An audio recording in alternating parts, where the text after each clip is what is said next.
सबको मेरा जय जिनेन्द्र।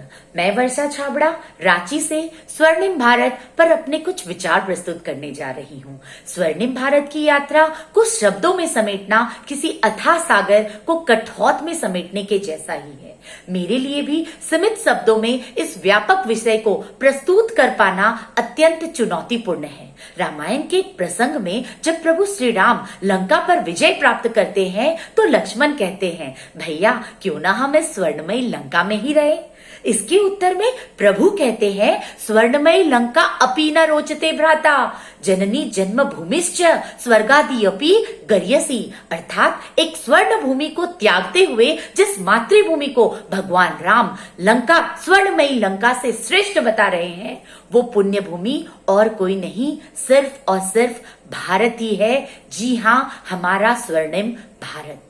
अपनी भौगोलिक व सांस्कृतिक श्रेष्ठता को खुद में समेटे भारत पूरे विश्व के लिए आदिकाल से ही एक मार्गदर्शक के रूप में रहा है। हमने पूरे विश्व के लिए एक परिवार की कल्पना की है जिसमें समस्त लोगों का कल्याण और बंधुता ही सर्वोपरि है। वसुदेव कुटुंबकम का संदेश देने वाली हमारी व्यापक संस्कृति ने लोगों को जीवन का दर्शन दिया है। एक विज्ञान परक जीवन शैली का प्रतिनिधित्व करने के नाते हमने शताब्दियों पूर्व दुनिया को आयुर्वेद और खगोल शास्त्र जैसी विधा से परिचय कराया है। अब प्रकृति के साथ सामंजस्य बैठाकर हमने पूरी दुनिया को एक संतुलित जीवन शैली का संदेश दिया है। तभी तो हमारे पूर्वजों को पता था कि पीपल बरगद का हमारे जीवन में कितना महत्व है। वे जानते थे कि हमारे जीवन और वातावरण के लिए यज्ञ कितना आवश्यक है। आज जब विश्व महामारी और संकटों के दौर से गुजर रहा है, तब हम पुनः अपनी पुरानी संस्कृति की ओर लौटने पर विवश हो रहे हैं।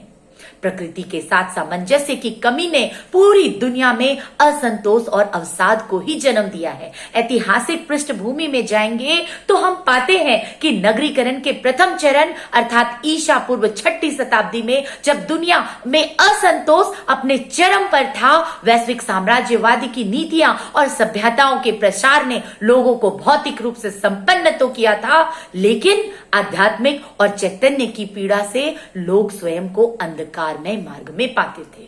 उस काल में भी भगवान बुद्ध, महावीर और आदि शंकराचार्य ने लोगों को सांस्कृतिक चेतना को पुनर्जागृत करने का कार्य किया था।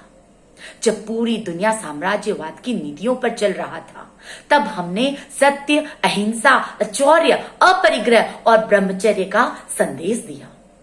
मुगलों के आक्रांत के समय भी हमने अपने संयम का परिचय दिया। विविधता को भी अंगीकार करते हुए पूरी दुनिया को लोगों को प्रश्रय दिया। जब कबीलाई और बर्बर हमलावर भारत की सांस्कृतिक विरासतों को नष्ट करने में जुटे थे, तब भी हमारी सांस्कृतिक जड़ें इतनी मजबूत थी कि वो अपने प्रयोजनों में सफल नहीं हो सके।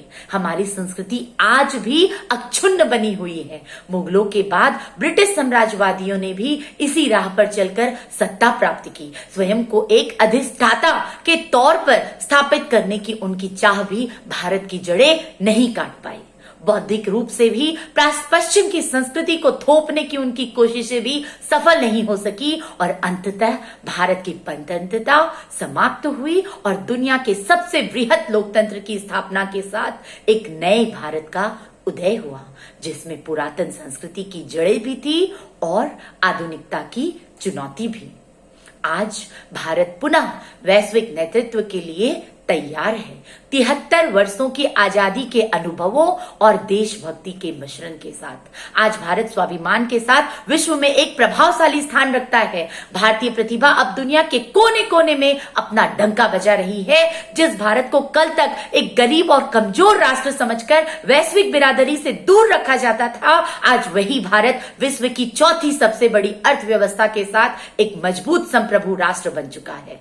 जब कोरोना के चलते पूरी दुनिया की अर्थव्यवस्था बुरी तरह से ठप पड़ गई है, तब भी भारत इससे आंशिक रूप से ही प्रभावित हुआ है। अब भारत आत्मनिर्भर बनने की राह पर है। तकनीक और आर्थिक रूप से स्वदेशी विमान से लेकर अंतरिक्ष तक का उत्पादन हम स्वयं कर रहे हैं। ये एक सुखद और स्वर्णिम भारत का पुनर्लेखन है, जिसकी पटकथा सदियों से रची जा रही है। अपनी वाणी को विराम देते हुए सर्वे भवन्तु सुखिनः, सर्वे सन्तु निरामया और परस्पर ग्रहो जीवा नाम ही पूरी दुनिया को पुनः मार्ग दिखाएगा। धन्यवाद।